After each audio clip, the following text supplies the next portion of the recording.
वाजताच्या 5 महत्त्वाच्या बातम्या पाहणार आहोत आणि त्या 5 बातम्यांबाबत 5 रिपोर्टर्सकडून अधिक माहिती जाणून घेणार आहोत। सुरुवातीला बातमी येते जिल्हा परिषद निवडणुकीची लगबग आता वाढलेली आणि त्याच अनुषंगाने अजित पवार आणि रोहित पवार या दोन मोठ्या नेत्यांमध्ये एक बैठक झालेली आहे। याबाबत अधिक माहिती देतील आमच्या प्रतिनिधी रेवती हिंगवे।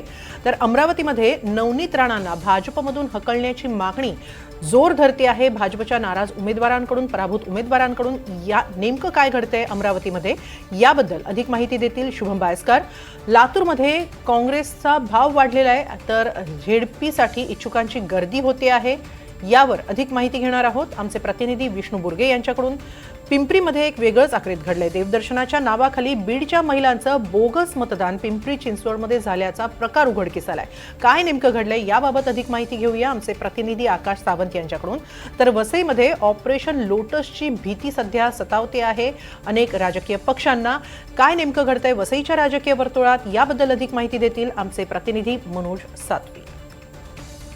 सुरुवातीला बातमी पाहूया महत्त्वाची। राज्यातील एकूण 29 महापालिका निवडणुकांचा निकाल स्पष्ट झालाय। त्यानंतर आता राज्यात जिल्हा परिषद निवडणुकीची लगबग वाढली आहे। अशात पुण्यामध्ये उपमुख्यमंत्री अजित पवार आणि आमदार रोहित पवार यांच्यात जिल्हा परिषद निवडणुकीच्या संदर्भात संयुक्त बैठक सुरू आहे। दुसरीकडे जिल्हा परिषद पंचायत समितीच्या निवडणुकीत शरद पवारांचे उमेदवार घड्याळ चिन्हावर लढणार असल्याची सूत्रांची माहिती आहे। त्यामुळे हा निर्णय म्हणजे दोन्ही राष्ट्रवादी एक होण्याची नांदी असल्याचं म्हटलं जात आहे। याबाबत अधिक माहिती घेऊया आमच्या प्रतिनिधी रेवती हिंगवे यांच्याकडून। रेवती, खरं म्हणजे 29 महापालिका निवडणुका ज्या झाल्या त्यामध्ये सुद्धा दोन्ही राष्ट्रवादी एकत्र लढल्या होत्या। अर्थात चिन्ह वेगवेगळी होती मात्र तरी त्याचा काही मोठा फायदा निवडणूक निकालांमध्ये दिसून आलेला नाही। मात्र तरी सुद्धा झेडपी आणि पंचायत समितीच्या निवडणुका आता एकाच चिन्हावर लढण्याच्या चर्चा सुरू झालेल्या आहेत। काय नेमकी रणनीती आहे राष्ट्रवादीची? नक्कीच हेमाली, खरं तर जे एकंदरीतच 29 महानगरपालिकांमध्ये आपण राष्ट्रवादीचं जे चित्र बघितलं त्यानंतर आता पुन्हा एकदा झेडपीच्या तयारीला लागलेले दिसून येत आहेत। ते म्हणजे राज्याचे उपमुख्यमंत्री आणि पुण्याचे पालकमंत्री अजित पवार। सकाळपासूनच पुण्यातील बारामती हॉस्टेल येथे बैठकांना सुरुवात झालेली आहे, जिकडे राज्य महिला आयोगाच्या अध्यक्ष रुपाली चाकणकर असतील किंवा मग कृषी मंत्री दत्तात्रय भरणे असतील, हे देखील बैठकीला उपस्थित होते। तर त्यानंतर रोहित पवार राष्ट्रवादी काँग्रेस शरद पवार गटाचे आमदार हे देखील आलेले आहेत आणि त्यांच्यामध्ये संयुक्त बैठक ही आत्ता इथे पार पडत आहे। तर एकंदरीतच चर्चा या गोष्टीची होती हेमाली की नेमकं दोन्ही राष्ट्रवादी घड्याळ या चिन्हावरती लढतील का? कारण महापालिकेच्या निवडणुकांमध्ये जवळपास काही ठिकाणी दोन्ही राष्ट्रवादी एकाच चिन्हावरती लढले होते तर काही ठिकाणी स्वतंत्र चिन्हावरती लढले होते।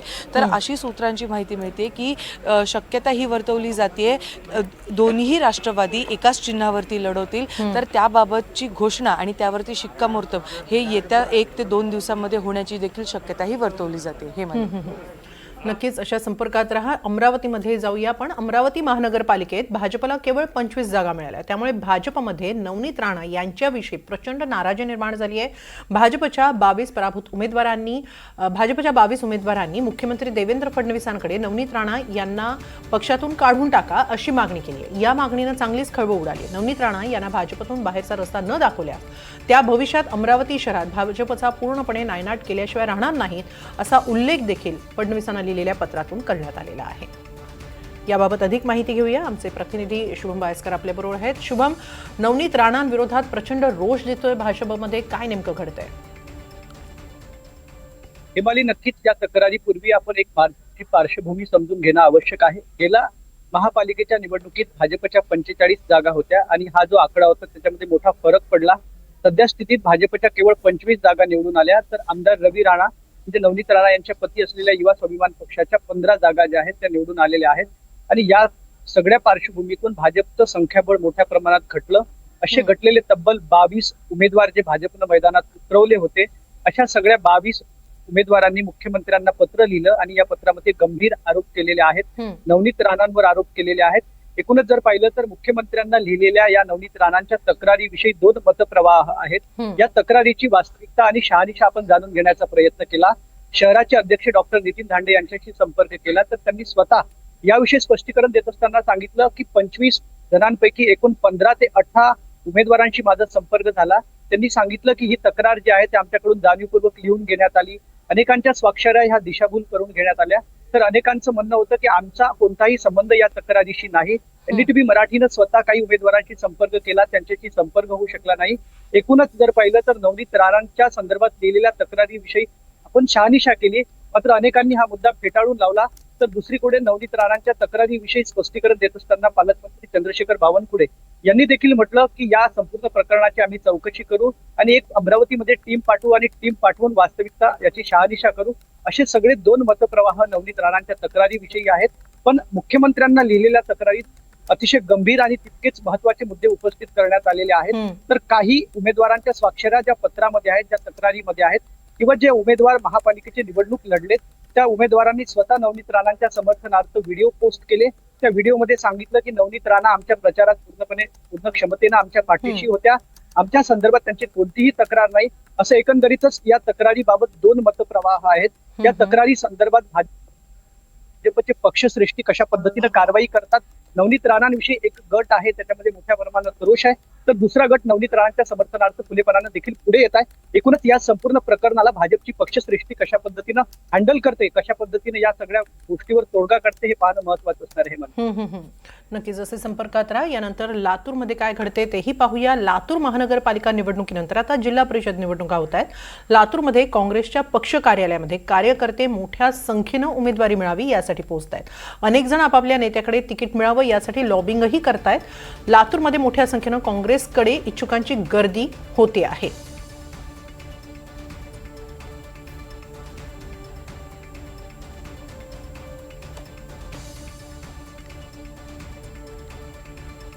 याबाबत अधिक माहिती घेऊया आमचे प्रतिनिधी विष्णू बुर्गे यांच्याकडून. विष्णू, काय नेमकं असं कारण आहे की लातूरमध्ये आता ZP पंचायत निवडणुकांसाठी इच्छुकांची एवढी गर्दी वाढू लागलेली आहे?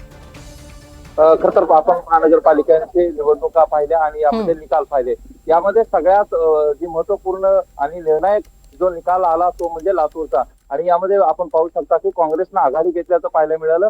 पहिल्यांदाच जे आहे ते सत्तेमध्ये या ठिकाणी एवढ्या बहुमत घेऊन काँग्रेस आणि वंचित बहुजन आघाडी एकत्र आल्याच्या नंतरचा हा निकाल आपण पाहतोय. आणि त्यामुळेच की काय आता ज्या पद्धतीनं महानगरपालिकेमध्ये यश मिळालेला आहे त्याच पद्धतीनं येणाऱ्या निवडणुकांमध्ये देखील यश मिळेल अशी अपेक्षा कार्यकर्त्यांना आहे.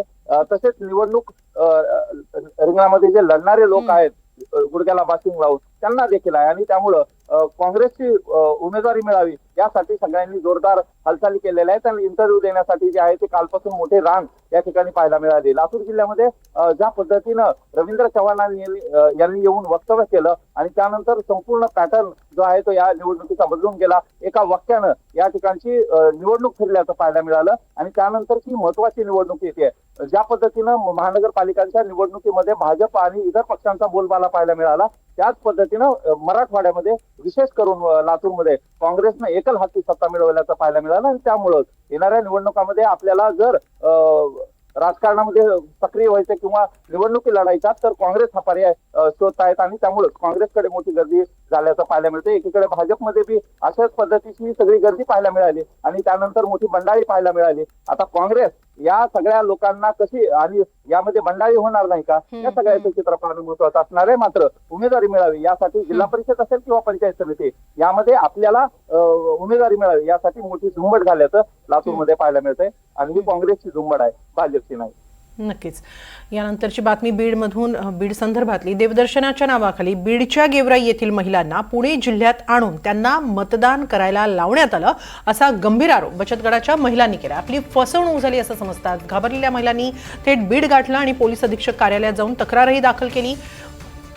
पुणे पिंपरी चिंचवड मनपा निवडणुकीतला हा प्रकार आहे. थेट बीडच्या गेवराईमधील काही महिलांना तिथं आणण्यात आलं होतं, त्यांच्याकडून मतदान करून घेतलं असा आरोप होतो आहे. देवदर्शनाच्या नावाखाली या महिलांना पिंपरी चिंचवडमध्ये आणून त्यांच्याकडून मतदान करून घेतलं.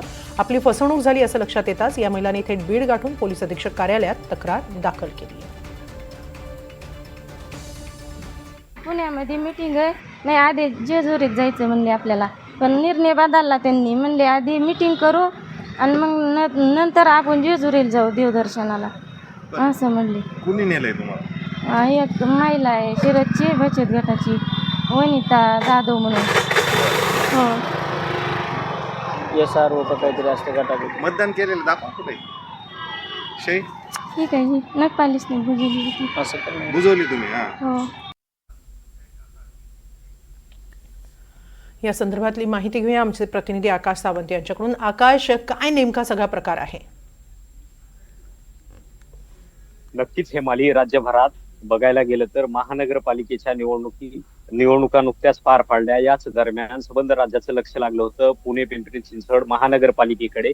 या महानगरपालिकेच्या निवडणुकीमध्ये बीडच्या गेवराईतील मालीशिंग गावातील एका महिला बचत गटाच्या ज्या महिला आहेत यांना एका ट्रॅव्हल्सद्वारे जेजुरीला दर्शनाला जायचंय असं सांगत जे आहे त्यांना ट्रॅव्हल्सनी 14 जानेवारी रोजी पुण्यात नेण्यात आलं. पुण्याच्या पिंपरी चिंचवड मध्ये नेण्यात आलं आणि त्या ठिकाणी जे आहे ते मतदान जे आहे या महिलांकडून बोगस मतदान, त्यांच्या हातामध्ये बोगस मतदान कार्ड दिले व त्यांच्याकडून मतदान करून घेण्यात आलं आणि या बोगस मतदान झाल्याचा प्रकार जो आहे ते पुण्याच्या पिंपरी चिंचवड मधून समोर आला. आणि या ज्या महिला आहेत बीडच्या गेवराईतील महिला ज्या आहेत या मतदान प्रक्रियेच्या नंतर जर इथं बीडमध्ये आल्या आणि बीडमध्ये आल्याच्या नंतर त्यांनी थेट पोलीस अधीक्षक कार्यालयात धाव घेतली आणि सर्व घडलेला प्रकार जो आहे तो पोलीस अधीक्षकांना सांगितला आणि या प्रकरणी जे आहे ती कारवाई करण्यात यावी अशी मागणी जी आहे या महिलांनी केली. ज्या महिला बचत गटाच्या ज्या कार्यकर्त्या होत्या त्यांनी या महिलांना जे आहे देवदर्शनाला जेजुरी येथे जायचंय असं सांगत नेलं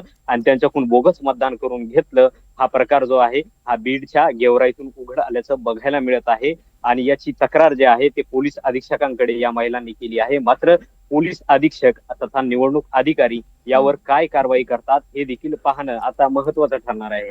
नक्कीच काय कारवाई होते हे सगळं यामध्ये महत्वाचं आहे. यानंतर पुढची बातमी आहे ती वसई विरार महानगरपालिकेसंदर्भातली. वसई विरार महानगरपालिकेत बहुजन विकास आघाडीनं 71 जागांसह स्पष्ट बहुमत मिळवलं असलं तरी भाजपनं मात्र ऑपरेशन लोटस राबवून बवियाचे नगरसेवक फोडण्याची तयारी सुरू केली असं दिसते. बविया अध्यक्ष हितेंद्र ठाकूर यांनी मात्र या चर्चेचा समाचार घेतलाय. असले धंदे करू नका, आधीच लोकांनी तुम्हाला धडा शिकवलाय, आता हे नसते धंदे करत बसला तर लोक तुम्हाला नावं ठेवतील असा इशाराच हितेंद्र ठाकूर यांनी भाजपला दिला. तर माझा एकही नगरसेवक कुठे जाणार नाही असा विश्वासही त्यांनी व्यक्त केलाय. काय सांगाल, तुमचे नगरसेवक आलेले आहेत परंतु इथे एक चर्चा सुरू आहे की लोटस ऑपरेशन होणार आहे. मला माहित नाही. लोकांनी धडा शिकवलाय तुम्हाला ऑलरेडी.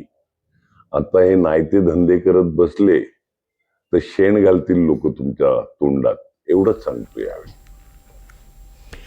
या संदर्भात अधिक माहिती घेऊया आमचे प्रतिनिधी मनोज सातवी यांच्याकडून. मनोज, कितपत खरी आहे वसई विरार मधली ही ऑपरेशन लोटसची भीती?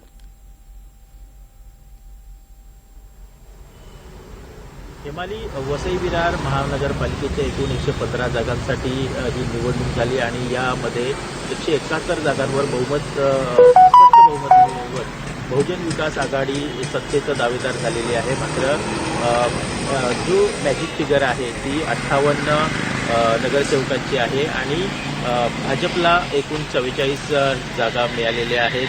मात्र 14 जागा या ऑपरेशन लोटस राबवून हे भाजप पदरात पाडू इच्छित असल्याची सर्व वसई विरारमध्ये चर्चा मोठ्या प्रमाणात आहे आणि त्यानंतर वसई विरारमध्ये एकच खळबळ उडालेली आहे. सर्वात महत्त्वाचं म्हणजे बहुजन विकास आघाडी ज्या चिन्हावरून निवडणूक लढलेली आहे ते अपक्ष असल्याचं बोललं जातं आहे आणि त्यामुळं पक्षांतर बंदीचा जो कायदा आहे तो या जे कोणी फोडलेले नगरसेवक असतील त्या नगरसेवकांना लागू होणार नाही आणि त्यामुळं हा जो